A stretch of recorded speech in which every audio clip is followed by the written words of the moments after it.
After his election to the papacy, John XXIII quickly became known as the Good Pope by Christians who worked closely with him and knew him personally. Largely recognized for convoking the Second Vatican Council, John XXIII was also known for his simple charity that endured throughout his papacy and had a lasting impact on the Church. The Good Pope made simple but important changes. He started the tradition of publicly reciting the Angelus from the window of the Apostolic Palace on Sundays and offering pilgrims a short catechesis. As Pope and Bishop, John XXIII also wanted to be near the faithful.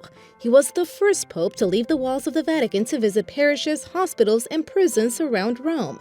At times, he would even sneak past the Swiss Guard to walk around the city alone.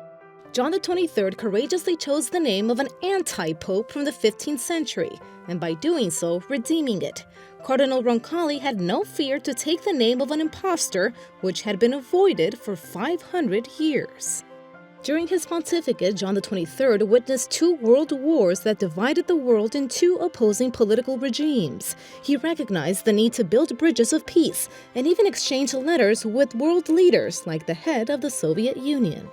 For the first time in history, John XXIII addressed not only Catholics but all people of goodwill in his encyclical letter titled Pacem in Terris.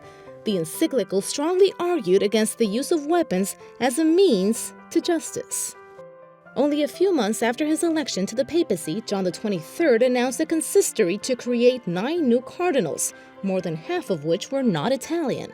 He appointed cardinals from Japan, Africa, the Philippines, and Venezuela, offering a greater representation within the Curia. Without a doubt, the major work of John XXIII was convening the Second Vatican Council, a meeting of all bishops from around the world to study and discuss the situation of the Church. And so an elderly pontiff, considered to be a transitional pope, carried out one of the most profound changes in the Church in modern times. John XXIII also embraced dialogue between Christians and all other denominations, even inviting Muslims, American Indians, and members of various Christian denominations as observers to the Second Vatican Council. He also established the first Vatican department to promote unity among Christians. Upon his death, crowds chanted sainthood now as they paid their last respects, a gesture that would be seen again years later at the death of John Paul II. And now both these popes will continue their common history as they are elevated to the sainthood together this Sunday.